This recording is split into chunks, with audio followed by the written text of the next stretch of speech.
So this is our third interview with Carl, AI6V. Let's go back to the beginning here. Again, let's talk about the days of being a novice. When did you get your first license and what was your call sign? I became a Boy Scout, Cub Scout, Boy Scout, and then went to the Boy Scout Boy Scout radio badge, which I didn't continue until I got the badge, but I did not continue at that point because model airplanes took over. And then it was boats, and then it was cars, and then it was drag racing, and I got back into boating when I was in my 30s and started to try to make a darn 3872 or whatever the frequency was, low band ship-to-shore radio work, and that triggered my interest again, and then I got back. So did you continue with the same call sign? And what was the call sign again, Carl? The original one was WA6JUD. JUD. And that was my, my first amateur call. And then I had a, ship to shore and green and all that other junk. What year was that license first issued?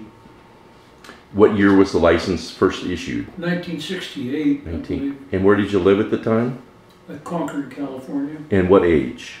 Quite late, I think about 30, would have been about 37, 38 years old. I mean, by the time I finally got around to getting that. So let's talk about, some of the people may not know some of your personal stuff that you did. I guess you started your career in the mechanical world as far as work and income. How many years did you do that, and what type of work did you do?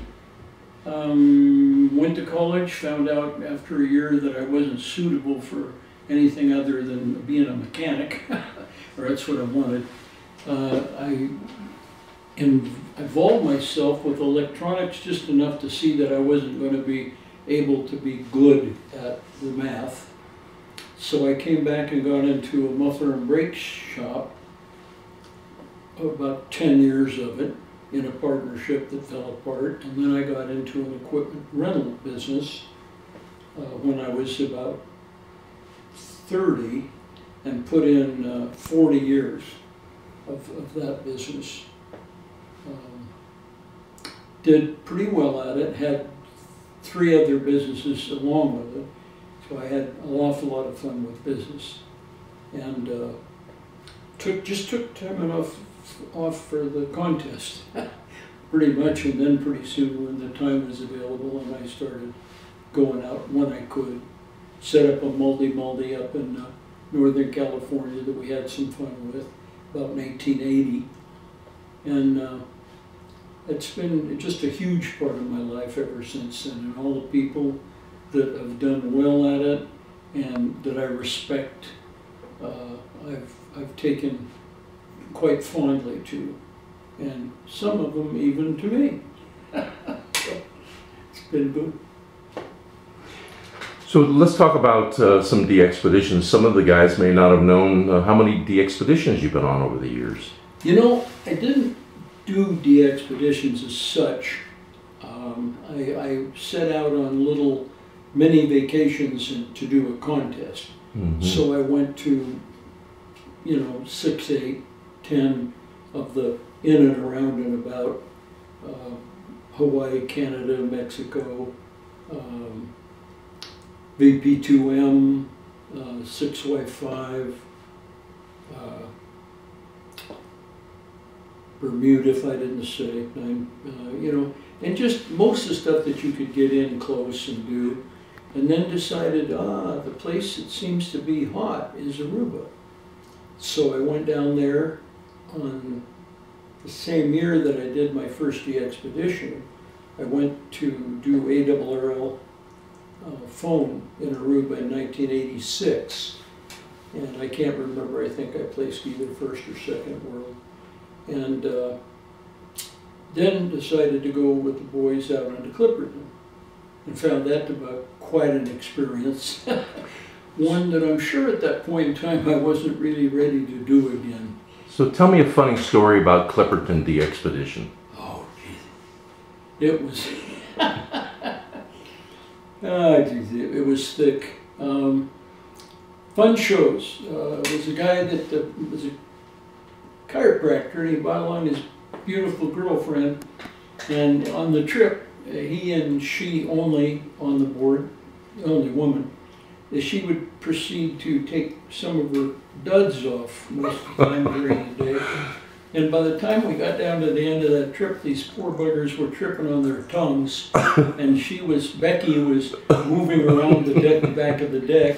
Rusty was keeping himself involved, of course, as he would with his paperwork. He did a trip story for QST. It made it on, let's see the date and stuff.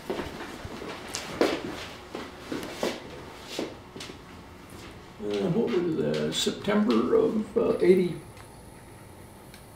Come on, go. It's getting old. Glasses are getting small or large, either one of the two. 86, September of 86.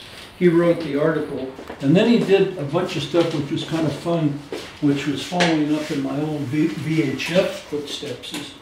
He got on the air from San Diego, and on 2 meters worked all the grid squares out that the Royal Polaris went down the Baja Peninsula with, and just put a whole bunch of those on the air.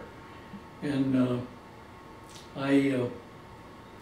Rusty goes back so far with me that when I was doing my VHF contesting, which was before I got really started with doing the HF stuff, we did some contests together, which I drug him into, and he had a ball, and I set some division records, and so he kind of coerced me into getting into the Northern California Contest Club and said, we need your scores for our club galley, and we need you to get on the air for sweepstakes. And I said, okay. So I did that for about 5 years running